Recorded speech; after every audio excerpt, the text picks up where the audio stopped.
Alright, hello valued subscribers, LA here. This is the weekly view from TA Today. Of course, we take a look at what happened, what we think that means for the coming week, both respect to the fundamentals, the technicals, our portfolios, and so forth. So let's get started.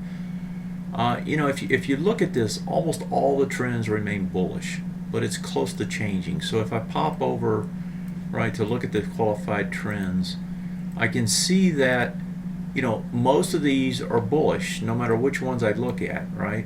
So if I just pop into all of these, bullish, bullish, bullish, here's a sideways on healthcare and technology.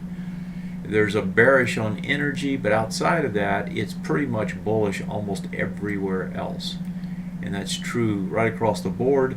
We had the Dow go bearish this week on a trend transition on Friday, but for the most part, if you just look at this, it looks fine. But as you know, the way this works is bottoms up. And what I mean by that is down here you have the stocks, right? And so the stocks drive the sectors, which drive the markets. And so we want to look at what's happening down here to understand what's going to happen here, which will tell us what's going to happen up there, right? So when we look at it from that perspective, the question is what is happening down here and in the sectors. So let's consider what that is and what that means. So if we look at the broad market, right, NDX, Dow Jones, they've already transitioned on trend. We saw it here on the Dow already. So if I pop up the Dow, you can see the trend transition that's taken place. It broke a swing point low, broke it with a little less volume. Is suspect, coming back down, going to try to find support down here somewhere, right? It's at an area where it doesn't really have support until this 15,850 to 80. Let's try it again. 15,850 down to 15,800. That's the area that the support comes in. So we have some deterioration at the higher levels. And if we look, we can see that some of these are starting to get close. For example, if I look at the IXIC, that swing point low is not that far away. Bottom's 42.39, we're at 42.45. I mean, that can be broken on Monday pretty easy. If I look over at the GSPC, which is the S&P 500, again, that low is not that far away. It's at 34, we're at 41, so 7 points, really not much. It can go down there, test, break. So we can see trend transitions. We already see it on the NDX, which was the strongest of all, right? The NDX, strongest index that's been out there. It's been leading us up. It's broken a trend transition right here, up underneath it, confirmed in terms of price, volume, coming back, going to do a test back into this high area. But as we've talked about before, real support is quite a ways down on most of these. If in fact we're going to go down there, that could be a fairly good move down. Now, if we go look, right, as we're talking about stocks move sectors, sectors move markets, if we go look at some of these sectors, you can start to see some serious damage coming into these guys. So let me just flip through a few of these real quick. So if I look at IYT, right, this has done a retest regen off this high.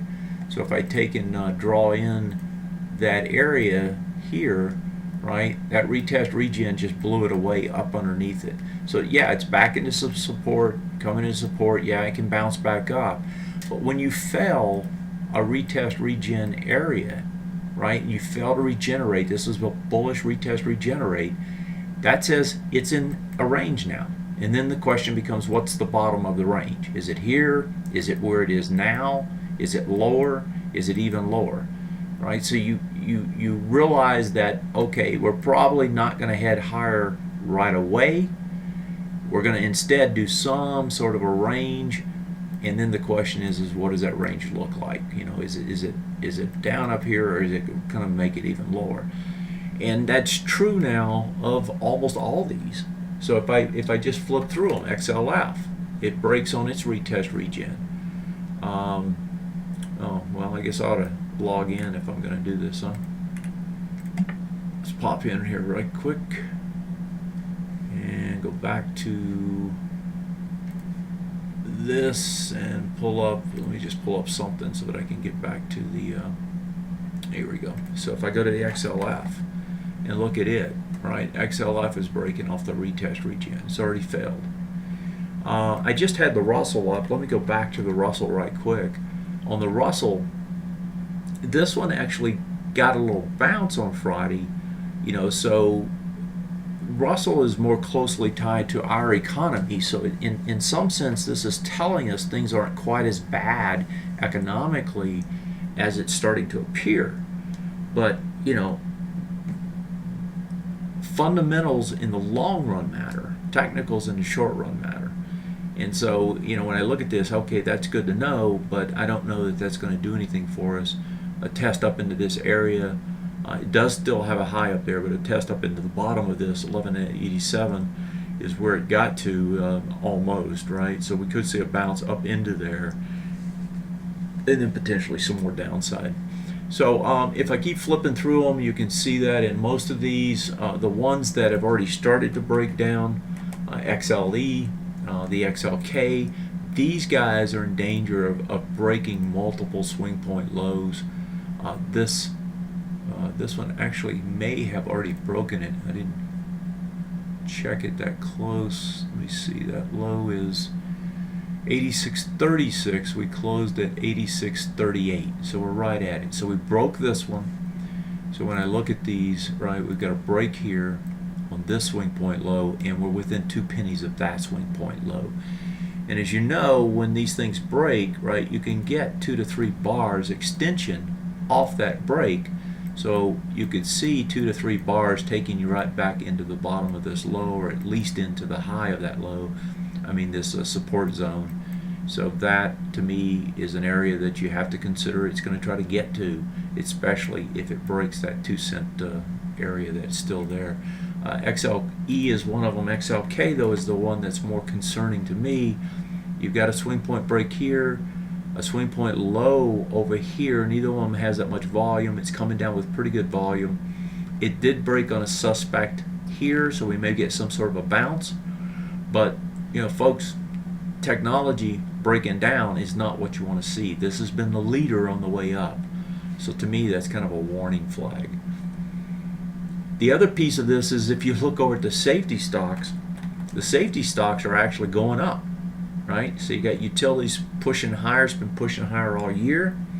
You got the XLP that I've talked about as a place that money seems to be running now. So you've got safety stocks going up, and then if you look over at the bonds are going up, which is also a safety play, and gold has been going up, which is also a safety play. So everywhere I look, the money's trying to move to safety, trying to move out of risk, trying to protect itself. The good thing is it doesn't want to leave the market. The bad thing is that it's moving to safer areas in the market, which says that, you know, there's concern that this market can move lower. So when I look at all those, that's bad. And then if I go down, and some of these are in our portfolio, and I'll talk about that in a bit, but if I go down, I start looking at some of these stocks individually, what are they doing? They're trying to break multiple swing point lows as well. So Google just did, right? That could be 2 to 3 bars to the downside. That support area is down here. Looks to me like it's going to try to get down there. If I look at, I've got them all listed for you, but if you just go down the list, there's a bunch of them. Honeywell, fairly large defense manufacturer. 2 swing point lows break here, 1 and 2. If I look at Netflix, right, this has been one of the big drivers on the way up. What is Netflix? Same thing, breaking multiple swing point lows. These suggest we're going to see more pressure at stock level, which is going to put more pressure at the sectors, which is going to bring the indexes down. Looks to me like we've got consolidation again. So if I think about it from a broad perspective, right, that consolidation zone is going to expand, and we're going to get a larger one in play here, it looks like, on most of these stocks and therefore the sectors. World markets, some of these are really struggling. Some are doing okay, but for the general sense of it, you know, I don't see a lot of good things in the world market. So if I look at Brazil, for example, we've talked about Brazil breaking down. It's already broken down here on the daily. Now it's testing on the weekly, testing on the monthly. If it gets underneath this low, which I don't think it's going to do, I think it's going to test and bounce, then that would actually bring it back towards the 2008 lows. That's how bad it is in some of these markets. The markets that's more concerning, of course, with the geopolitical events is what's happening in Europe. And in Europe, testing a swing point low, testing it on volume. That's on the DAX on the weekly and on the daily. So the DAX already broken here, about to break on the weekly and another daily. That would be multiple swing points to the downside. Not a good scene. Hong Kong. Now Hong Kong is not a true reflection of China per se, but it's a decent reflection. It's already into the swing point low. The high of it, that was 21,564. We traded into it, closed into it. That one can actually try to get to the bottom. So we're seeing pressure in a lot of the overseas markets as well. Japan being one more example if we need another one. We get the symbol right here, so that's in 225. Big consolidation going for the lows. Right, it's coming into the high. It's coming into the top of the swing point low. It looks to me like it's going to test into that area. Volume expands. So world markets not so good. Stocks themselves starting to show some multiple swing point low failures. Sectors looking like they're degrading. Retest regens failing. Indexes are going to trade lower. So given that backdrop, right? Then if we go over to the fundamental side of this and say, okay, what's happening fundamentally? Well, fundamentally, things are not horrible, but they're not great. They've been what they have been, and that is that the economic data continues. It's mixed, but that's better than it has been. You still got, central bankers pushing money into stuff. Europe keeps saying that they're going to do whatever it takes. We continue to taper thing, and we've got economic news this week. Empire State, right? The Fed announcement, this is going to be the big one because it's Yellen's first press conference. How she behaves is going to have a lot to do with how the market perceives the continuity of the transition from Bernanke to Yellen. And we got some more Philly Fed LEI. Big thing on Friday is for the quad witching, if I could spell Friday right. And that quad witching, it's a big deal because you got a lot of uncertainty already taking place, and then all these options are starting to roll over, futures are rolling over, and so forth. So, I think Wednesday usually before the quad witching is a transition day, as a lot of people move out of stuff and into the new ones. Internationally, it's pretty quiet. There's not a lot going on. There is a sprinkling of earnings, some big names this week. You can see them here. FNV is one I'm going to be watching because I would like to get it into our portfolio at some point. But Adobe, Nike, a couple of builders, Oracle. Builders have taken a pretty big hit, so these are big, large names in that sector. And Oracle, another technology name. We'll have to see if Adobe and Oracle can really show us any kind of improvement. Geopolitically, this Ukrainian situation, I don't see anything but bad to worse in terms of what's going to happen there. It is going to secede, it looks like. That's going to continue to be an issue because they can't easily discount this in the markets. It's hard to discount it. And so that continues to put turmoil into the markets. Overall, when I look at it, technically, we're starting to see deterioration. There's multiple stocks now showing these multiple swing point breaks. That's going to escalate some downside activity in those stocks. And I just gave you a sampling of ones that are on my watch list. I'm sure there's many more. We're starting to see sectors break down on the swing points and the bullish retest regens. Indexes are going to do the same thing. To me, looks like it's consolidation at best. Worst case, we could get some more downside. So we had probably the worst week last week, and certainly in a long time, in terms of market performance. Looks to me like it's not going to get that much better. I do expect we'll get a bounce in here somewhere. And then that brings me to the ideal of the portfolio. What are we going to do? Well, on that bounce, we need to trim. And we're fairly heavily invested. We bought a lot on this retrace. That was the intention, right? Because most of the time, the market will give you a bounce if it's a bullish market. and we've had geopolitical really being the pullback here in the market. So I expect we'll get some sort of a bounce this week somewhere. Maybe it's early, maybe it's a little bit later on, but we're going to want to trim into strength, try to take some profits, and in particular these stocks that have started to break down, we're going to want to get out of some of those. At least sell into any strength that they show us. Google, I still like long term, as you know. There's nothing wrong with Google. It's just going to come back finally. And so we've got a nice gain in two individual positions in Google. It's coming to this area. It's got the multiple swing point low breaks now. We're going to want to try to catch any kind of retrace. Top here is 11.99. The low on this one's 11.92. We're going to want to sell into that area and take some of those profits off the table. If I look at, let me get back to the screen here. So if I look at Juniper, right? Juniper, we just got into this. We don't have a large position, but it ended up breaking multiple swing point lows. We're going to want to take our profits if we can get some and just simply move out of that name. DHI. Also, again, I was talking about there's two earnings coming up with Lennar and another one. This one is broken multiple swing points. On a multiple swing point trade break, right, if you're long, what you want to do is you want to look at the lowest one and expect a retest regen that more than likely will fail. And so that high is the area, right, that we need to try to take profits or cut our position size and take potential losses. 23.13 is that high. Then you look over at the next low. That low is 22.78. So somewhere between 22.78, 23.13, we need to get out of some of those positions, right? Free up that cash and not ride this thing on the way down. Now, in this particular case, it's already done a push of 2 to 3 bars.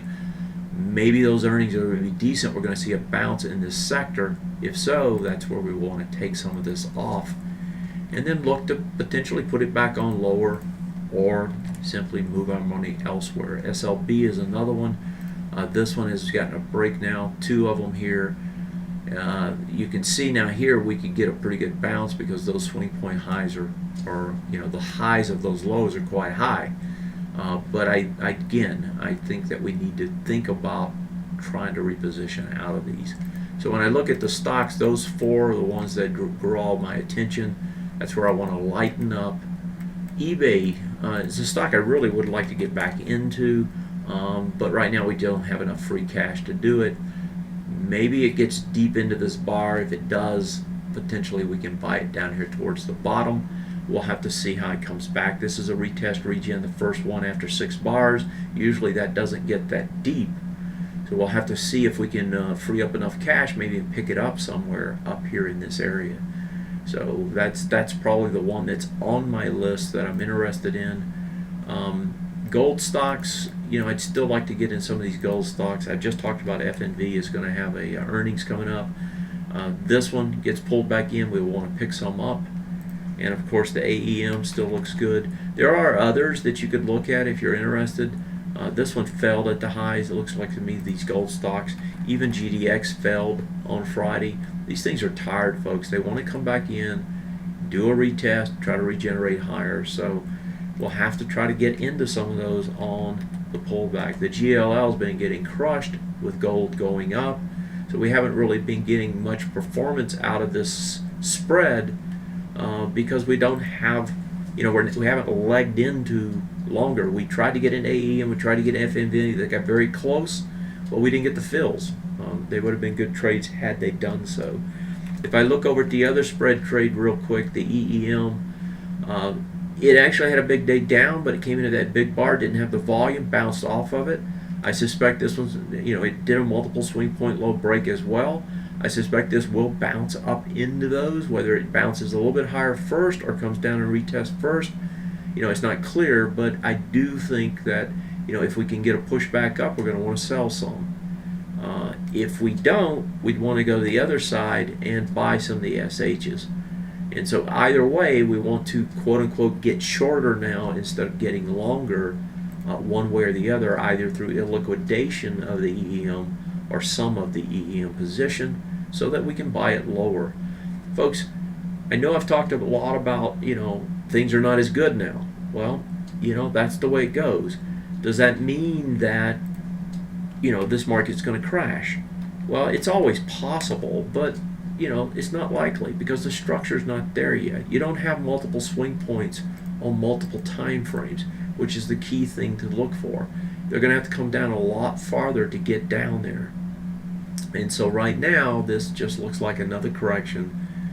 No longer are we thinking about ABCD structures to the upside, but we're thinking about consolidation. Consolidation means you have to try to buy the lows and sell the highs. Initially, if you have too much, you have to try to sell into any strength initially, right? Then reposition at the lows, and that's what we're going to try to do. All right, well, that's a lot for this week, but that is where we are. I don't think that anything's critical yet. I think the most serious thing is that we're starting to see that deterioration on individual stocks. That's a heads up that we're going into a period of consolidation. So we want to try to move our portfolio more towards consolidating type trade behavior instead of breakout behavior, which now appears it has failed. Okay, that's it for this week.